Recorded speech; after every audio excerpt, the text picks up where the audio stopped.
a gente vai sempre de anterior para lateral, de lateral para posterior. Esse acesso anteriormente era chamado de middle fossa approach. Eu não gosto muito desse nome, eu prefiro acesso petroso anterior, porque ele é um acesso basicamente do osso petroso, não da fossa média. Então a gente vai revisar um pouquinho sobre o osso petroso de forma bem sucinta e vai partir para um vídeo demonstrativo de como é que é feito esse acesso e qual a utilidade prática de um acesso ao osso petroso e uma petrosectomia anterior. Só põe no mudo aí, porque senão dá reverberação aqui. Ricardo, só um minutinho para eu parar aqui o microfone dos outros, viu, Ricardo? Não, era acho que era o som do Jansen que está aqui do meu lado, aí tava dando eco. Não, mas tem uma vozinha aí do lado, certo? Tá, vamos embora. Deixa eu ver aqui só um pouquinho. Cadê? Não. Deixa eu ver aqui, participantes, certo? Uhum. Seu som ficou? Alô, Ricardo, você está com som? Ricardo, está com som? Agora eu tô com som. Certo, então pronto, só está você com Vamos lá. som. Então, começando aqui, o primeiro slide que eu mostro sempre é para a gente entender o que é o nervo facial, o que é o canal do facial, o que é o gânglio geniculado e quais são as estruturas correlatas ao gânglio geniculado. Não é para você entender só o facial solto, você precisa entender o contexto, principalmente do ramo de ESPN do nervo facial, logo após que ele é do gânglio geniculado, para que você consiga entender realmente qual o objetivo primordial da petrosectomia anterior e quais os limites da petrosectomia anterior, que é o mais importante. Eu acho esse slide, não é meu essa foto, lógico, mas eu acho ela extremamente interessante, principalmente para os residentes, para tentar entender que acesso pega aqui em determinada região. Logicamente que a gente tem uma zona de conflito aqui e tem uma zona de conflito aqui também. Mas assim, quando a gente procura meio fossa posterior, eu sempre indico ou transpetroso ou acesso reto sigmoide. O texto mais distal, aquele que está relacionado ao forame magno, aos pares cranianos baixos e à vertebral hipaica, eu sugiro muito mais o far lateral. E no texto anterior, que é o que a gente vai procurar agora, é o órbito zigomático, através de um acesso fronto-órbito zigomático, ou pelo acesso de Kawase. E aqui são as variações dos nossos acessos, tanto via anterior e via posterior. Aqui são os acessos que são pela petrosectomia posterior, que a gente vai ver na próxima semana com transcoclear, translabiríntico e retrolabiríntico. E aqui é mais uma imagem só para a gente entender, e essa é bem ilustrativa, mostrando todas as variações de acessos para determinada área que a gente quer de interesse.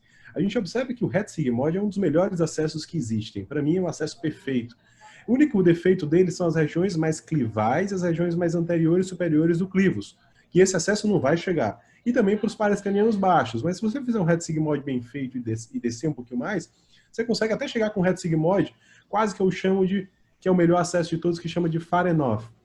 O Far-Enough nada mais é do que um misto entre o retrosigmoide e o far lateral, sem que você precise tirar côndilo ou que você tire côndilo na metade necessária do côndilo. Então a gente tem um acesso fronto-orbital, o acesso de Kawase, e praticamente vão para as mesmas regiões. O Kawase quando eu quero mais middle fossa, o fronto-orbital quando eu quero um acesso mais pelo seio cavernoso. E aí a gente passa o transpetroso anterior, o translabiríntico e o transcoclear. A gente vai ficar mais agora no transpetroso anterior, que é realmente o instrumento da petrosectomia anterior. Essa é a anatomia que você tem que a obrigação de conhecer. Essa não tem jeito. Eu vou mostrar essa imagem girada por várias vezes, porque o que perde muitas vezes a anatomia é quando você olha o lado esquerdo e o lado direito. Então, assim, o que nós temos aqui? Nós temos o forame, esse aqui é o lado direito, né? Nós temos o forame oval, a área anterior aqui. Nós temos o forame espinhoso com a artéria meningea média, que é o seu limite posterior do seio cavernoso, onde você vai dissecar a partir daqui ou até aqui. O que eu falo até aqui? Até aqui quando a sua zona de interesse é cavernosa, que é V1, V2, V3. E a partir daqui, quando sua zona de interesse é para petrosectomia anterior, quando você quer acessar o meato acústico interno. E o que você tem que entender aqui, basicamente, é o ramo da artéria meningea média, junto no forame espinhoso, entender V3, entender essa relação entre V3 e o ápice petroso propriamente dito, que é essa relação do ápice petroso aqui, entender esse nervo que se chamado DSPN, que é o nervo petroso superior maior, que é o que faz a inervação da... vai lá para o gânglio pteropalatino e depois chega lá na xeroftalmia, nas glândulas lacrimais. E nós temos aqui o hiato do facial, e, enfim, aqui nós temos o gânglio geniculado. E vou falar também um pouquinho da eminência arqueada um pouco mais à frente. E aí a gente vai desenhar vários triângulos.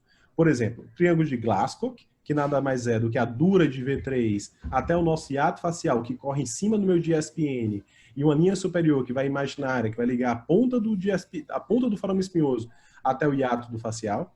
Isso aqui é o triângulo de Glasscock. O que é o triângulo de Glasscock? Mostra pra gente o quê? Isso é extremamente importante, porque mostra a gente a profundidade onde é a carótida interna segmento petroso. É uma área que você não vai mexer. Então, assim, esse é o limite superior da sua petrosectomia anterior. Aí nós vamos ter mais abaixo o posterolateral, que é o COAS, que é a nossa zona de interesse. E aí a gente vai ter uma coisa interessantíssima, que é o meato acústico interno. Aí a gente vai dividir, quando a gente tem uma projeção do meato acústico interno, a gente tem a projeção do triângulo que é chamado de pré-meatal, ou que está pós meato acústico interno, o triângulo pós-meatal. Eu vou mostrar para vocês como é que a gente identifica essas duas relações. Mas olha que coisa interessante nessa dissecção minha lá do laboratório. Aqui a gente tem V3, e quando você eleva V3, existe uma deiscência óssea no ápice petroso que você consegue visualizar a carótida interna petrosa sem que você tenha que drilar nada. Mas olha a relação dela com o GSPN, é muito próxima. Então o GSPN marca a carótida interna petrosa. Não obrigatoriamente ela é o limite superior, muito menos o limite inferior. É um limite anatômico para você entender que ali é uma zona de perigo. Aqui, após a remoção óssea, a gente consegue entender a drilagem de todo o meato acústico, de todo o ápice petroso, a gente consegue entender o que é o meato acústico interno. Eu vou mostrar isso aqui para vocês, essa linha que é interessantíssima, é chamada de Blue Line, mas eu vou mostrar para vocês o que ela é, justamente para a gente entender onde é que fica o meato acústico interno quando você está drilando. Você consegue entender a cóclea, você consegue entender o seio petroso superior que sangra, por isso que a gente faz uma abertura diferente na duramata, eu vou mostrar também. E aqui você mostra o seio petroso inferior e o cavo de Meckel. Para cá é fossa média, para cá é fossa posterior. Aqui continua a dissecção, mostrando o gânglio geniculado mais acima, o sétimo nervo entrando e fazendo pelo... Aqui já dissecando todo o canal do facial, mas mostrando como ele sai do canal do facial, pelo hiato do facial, fazendo o primeiro ramo dele, que é o ramo geniculado, que é o gânglio geniculado, e fazendo o GSPN, e o GSPN seguindo lá para a fossa média. Aqui já é tuba de Eustáquio, o músculo tensor do tímpano, aqui eu já tirei um pouquinho de petroso posterior, aqui já parte do ouvido médio. E aqui é a minha zona de interesse, mas aqui é a área para você ter, até que se possível, se quiser, também um controle proximal da carótida em relação à carótida petrosa. Continuando as dissecções, aqui nós temos um nervo facial com segmento meatal, ou seja, dentro do canal facial, a gente consegue ver e visualizar a barra de Bill, nem sempre é tão tranquilo em analisar assim. E eu tenho uma coisa interessantíssima, pessoal, eu tenho os canais semicirculares superiores. Os canais semicirculares superiores é a projeção superior do canal semicircular superior é a eminência arqueada. E a eminência arqueada, como é que eu identifico? Nada mais é do que um acidente ósseo, ela não é bem clara na dissecção do cadáver, e muito menos do vivo, mas ela é apenas uma eminência, é um morrinho, e esse morrinho está o canal semicircular abaixo. Se você tem dúvida, drila. Se você encontrar o primeiro canal semicircular superior, você para de drilar. Não tem nenhum déficit para o paciente de labirinto nem de função auditiva. Tanto é que o principal objetivo desse acesso da fossa média é remover chivanomas intracaneliculares sem que você tenha nenhuma lesão, você não tenha perda de audição. Continuando, só a abertura da dura mater. Aqui já, após a abertura da dura mater, a gente vai conseguir ver todas essas estruturas, o nervo facial, a aica, o flóculo cerebelar, o nervo vestibular superior, a ponte. E aqui está, mas é do que só uma revisão bem mais rápida, só para a gente fixar antes de passar para o vídeo. Em relação ao seio cavernoso, já mudei de lado, observem isso. Aqui é V1, V2, V3, forame espinhoso, então minha zona de interesse está aqui agora. Continuando, eu vou mostrar triângulo de Glasscock, que na verdade não é um triângulo, mas o triângulo de Kawase eu já não gosto de chamar ele de triângulo, é quase um quadrilátero. Então, o quadrilátero de Kawase, o GSPN está aqui em cima. E aqui vocês observam, por que eu acho interessante chamar ele de quadrilátero? Porque depois que você faz o acesso e você coloca a sua espátula aqui embaixo, dentro onde seria o ápice petroso, você consegue encaixar o seu dissector aqui junto ao seio petroso superior, você observa que nada mais é que sua área de drilagem é assim, ó. A sua área de drilagem não é um triângulo propriamente dito, é quase um quadrilátero. Então, toda essa área de interesse é onde você vai realmente fazer a sua dissecção, a sua drilagem. E agora eu chamo a atenção para vocês, de novo, o que seria a Blue Line. A Blue Line você traça uma linha na eminência arqueada, que é o correspondente do canal semicircular superior, passa outra linha, desculpa, aqui ó, passa uma linha na eminência arqueada, passa outra linha aqui no no GSPN e no bisect, na interseção das duas, você passa uma linha. Essa é chamada de blue line. Aqui é a projeção do meato acústico interno. Para trás, força posterior, para frente, força média. Triângulo pré-meatal e pós-meatal, no caso. Continuando, só mostrando novamente as mesmas secções, a relação da cóclea com o canal semicircular superior e meato acústico interno e a dura da fossa posterior. E aqui, uma coisa que eu sempre faço no cadáver. A gente não drila o ápice petroso propriamente dito, porque ele serve de ponte, de suporte para que você drile sem ter lesão dural. Então você deixa esse shell de ápice petroso como se fosse uma clinoide, para que no final você só quebre o ápice petroso sem nenhuma dificuldade. Mostrando novamente a dura da fossa posterior, mostrando a dura da fossa posterior, a eminência arqueada e o meato acústico interno, e o GSPN, o teto do meato acústico interno. Interessante que esse osso é muito fácil de drilar, mas quando chega próximo ao meato acústico interno, se torna um osso extremamente compacto. Justamente próximo também da carótida, se torna um osso extremamente compacto, justamente porque ele protege o meato acústico interno. Então, aqui você sabe realmente que você está chegando no meato acústico interno. Aí você tira, você abre o meato acústico interno, mostra, olha que interessante, aqui eu mostrei o hiato do facial. O hiato facial nada mais é que a saída do canal facial, saída do nervo facial, do canal facial, se transformando em GSPN. A carótida está aqui em cima e tudo mais. Aqui já mostra um pouquinho do tensor do tímpano, um pouco mais alto, mexendo um pouquinho mais com o ouvido médio. Mostra o músculo tensor do tímpano. E aqui mostra já os ossículos do ouvido médio. Nós temos o incus, o maléolus, a tuba de Eustáquio. E aqui já seria para a petrosectomia posterior, que nosso acesso para a petrosectomia posterior não é via fossa média, e sim através da mastoidectomia. Então agora eu vou mostrar para vocês só o final.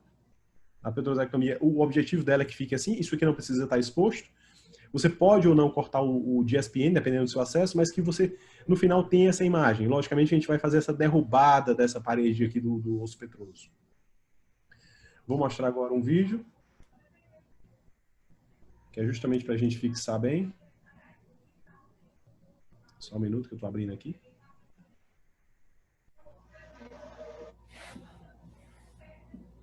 E aí eu vou interromper e vou botar o vídeo. Todo mundo vendo o vídeo aí, né? Vamos lá. Dá o play. Hoje eu boto isso no mudo. Pronto. Então vamos lá. O acesso da fossa média, a incisão que a gente gosta de fazer é uma incisão arciforme, mas é uma incisão que é optativa de você fazer arciforme. O objetivo do acesso para a fossa média, eu já falei, é esse acesso para a região superior do clivus e também para o acesso meato acústico interno. São acessos extremamente importantes através do acesso subtemporal. Mas para isso, você tem que realmente dividir entre a petrosectomia posterior e anterior, e que é importantíssimo você saber de todas essas estruturas que estão identificadas nesse slide. É importantíssimo você ter isso em mente antes de você fazer esse acesso. E aí você vai entender se acesso por vias, uma perspectiva superior como essa, você vai entender uma perspectiva por dentro do osso temporal, propriamente dito, uma perspectiva inferior, mostrando aqui a veia jugular, o segmento e a carótida, e aqui a visão interna, após a retirada do osso, e uma visão que a gente chama de visão intracraniana das relações entre o nervo petroso e o seio sigmoide. Ou, desculpa, o osso petroso. Aqui é nós apenas desmontando o osso petroso e aí a gente vai partir para o acesso petrosectomia anterior. Eu vou só adiantar um pouquinho, adiantar do tempo. Então, assim, essa nossa incisão é uma incisão optativa. Tem gente que faz um S, tem gente que faz um mini Cushing. Eu prefiro essa incisão clássica aqui, subtemporal. A gente faz essa abertura em flap único, levando o periósteo junto com o crânio, para que no final a gente consiga reconstruir isso com o próprio músculo. Então a gente faz essa dissecção em planos. Após a dissecção, a gente faz uma craniotomia subtemporal clássica, normal. No cadáver a gente tem que fazer mais furos, porque a dura, como já expliquei para vocês, ela é um pouco mais aderida do que o normal. Então a gente faz mais 2 ou 3 furos. E aí faz uma craniotomia normal, uma craniotomia subtemporal clássica, sem nenhuma alteração. Retira o flap ósseo. E aí a gente não vai abrir a dura, logicamente. O que a gente vai fazer? A gente vai tirar todas as eminências ósseas que estão atrapalhando a nossa visão, teoricamente, uma visão com um ângulo melhor. Então, assim, tudo que é acidente ósseo em cima do osso temporal, a gente vai tirar, e tudo que é acidente ósseo que está atrapalhando a gente ter uma visão reta da dura mater, também a gente vai tirar. Vamos drilando, vamos drilando, vamos drilando. Pode entrar um pouquinho em mastoide, não tem nenhum problema. Depois a gente sela as células aéreas da mastoide. Isso não vai causar fístula, isso não vai causar absolutamente nada se você selar direitinho. E com o músculo na reconstrução posterior também faz a selagem. E a primeira coisa que a gente identifica, já todo mundo já vai estar craque de saber, é a meningia média no forame espinhoso. Então a gente secciona, porque não tem como, senão você seccionar ela, e você secciona primordialmente longe da entrada dela no forame espinhoso. Você secciona mais próximo à dura. E aí a gente continua a dissecção, aí identifica agora o forame oval e V3, continuamos a dissecção. É muito fácil identificar o GSPN, não é difícil, porque ele fica justamente preso ao periósteo, então a gente consegue dissecar bem, e aí a gente vai conseguir identificar bem claramente o que dá o GSPN aqui em cima, e a gente consegue identificar a eminência arqueada aqui e o GSPN aqui. Ou seja, se você traçar uma linha, você já imagina onde que vai ficar o nosso meato acústico interno. Olha que interessante. Nós temos GSPN, nós temos eminência arqueada, e a projeção, e o que a gente entende, é que o GSPN está justo em cima da carótida. Então, esse acesso, a gente cortou o GSPN. Vai fazer xeroftalmia no paciente, mas às vezes a gente precisa do espaço do GSPN para que a gente consiga ter um acesso melhor. E aí a gente faz um rebate aqui de V3, e aí você pode ou não expor a carótida petrosa. Isso é uma opção. Eu, particularmente, não vejo necessidade nos casos que a gente vai mexer somente com fossa média. Mas é uma opção você expor a carótida petrosa, porque você tem um controle proximal disso, e você consegue entender onde é o ângulo coclear próximo à carótida petrosa, que é justamente a cóclea, a projeção da cóclea em relação ao GSPN e ao hiato do facial. Então essa é a linha que eu mostro para vocês, eminência arqueada, carótida, GSPN, e passando um ângulo bem entre essas duas, bem no mediano ângulo entre essas duas, você demonstra que a blue line, esse círculo azul, é a projeção da cóclea. Então, se você quiser drilar um pouquinho de eminência arqueada, você vai cair no canal semicircular superior, não tem nenhum problema. Assim, se for para você identificar realmente, porque às vezes a eminência arqueada é bem flat, ela não tem o morrinho que a gente imagina. Então, a gente tem canal semicircular superior, nós temos a cóclea, isso aqui é só mostrando a projeção do triângulo, mostrando a entrada do facial aqui, o gânglio geniculado mais acima, vai adiantar um pouquinho, e aí a gente começa a drilar. Drilar, drilar, drilar. Basicamente, a gente drila com a broca inicialmente cortante, depois a gente pode passar para diamantada quando estiver mais próximo de estruturas mais nobres, mas que você não drille isso em forma de ponta, de forma de flecha. Que você drille isso descendo amplamente, step by step, sem que você invada as estruturas, que você desça ela progressivamente. Observe que o osso é bem esponjoso. E aí você vai entender que o meato acústico tem um osso muito mais compacto. Então você vai trabalhando ao redor do meato acústico, tirando todo o osso esponjoso que está ao redor do meato acústico. E aí a gente continua.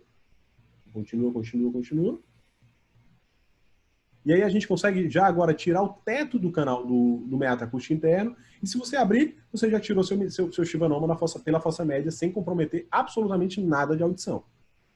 É um acesso bem direcionado. Logicamente o neuronavegador ajuda, mas não obrigatório. Continuamos nossa dissecção. Vamos agora chegar à projeção da carótida interna. A dura do meata, a dura do teto do meato acústico interno, a dura da fossa posterior. Muito cuidado na hora de abrir essas duras mata, porque tem a dura mata aqui em cima com o seio sagital superior e aqui embaixo tem o seio, seio petroso superior, embaixo tem o seio petroso inferior. Mas que no final você tenha essa imagem. Eu tenho essa imagem. Eminência arqueada, cóclea, GSPN, carótida interna, V3, gânglio de gás e a dura da fossa posterior com o meu meato acústico interno aqui muito bem bonito, muito bem desenhado. Vamos lá, continua a dissecção, vamos abrir aqui a fossa média, vamos abrir a fossa posterior, vamos ligar o seio petroso inferior, que está aqui embaixo. Ele geralmente coagula fácil, diferente do seio petroso superior, que às vezes você precisa dar um ponto.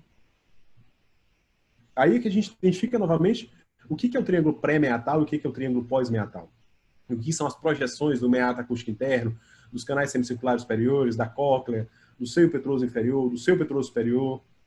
E aí você vai entender assim, como é que eu vou abrir a dura mater disso? Então a gente abre em T. É a melhor forma de abrir. Você abre a dura mater sobre o meato acústico interno e depois você faz uma abertura aqui sob a dura da fossa média. E depois você faz a abertura no tentório coagulando no seio petroso superior. Como se fizesse um T. Um T nesse sentido. Fazendo um T com a fossa, com o meato acústico interno. Você abre o tentório. e depois você abre a dura da fossa posterior, tomando cuidado para você não invadir lá o seu petróleo inferior. E cair, às vezes, até no bulbo da jugular. Você consegue ver tronco, logo abaixo, você vai ver aica, você vai ver o vestibular superior, você vai ver até subdivisões, você vai ver o oitavo, você vai ver o quinto, aica com vestibular superior, aica, sétimo nervo facial. Adiantando mais um pouquinho. Você consegue ver basilar mais à frente, que na região anterior do clivos, anterior superior do clivos. Você vai conseguir ver o primeiro a aica saindo aqui da basilar. Você consegue ter o sexto nervo, a projeção da aica sobre o sexto nervo, o abducente, a basilar e a entrada do abducente no canal de Dorello. E nada mais era aquele caminho lá para a fossa média que eu falei na aula passada, mostrando o final da dissecção, que fica muito legal. E agora vão ser imagens, vão ser 1 minuto só de imagens do que a gente consegue identificar, assim, o que a gente consegue expandir o acesso, logicamente que isso é laboratório, lembrem-se, mas assim, é o que a gente consegue expandir, o que a gente consegue visualizar, como artéria basilar, como aica, como sexto nervo, como cóclea, por mais que seja um acesso extremamente reduzido, pequeno, mas ele tem uma amplitude de movimento muito grande. Então, assim, eu vou deixar só as imagens passando e esse realmente o objetivo da nossa explicação.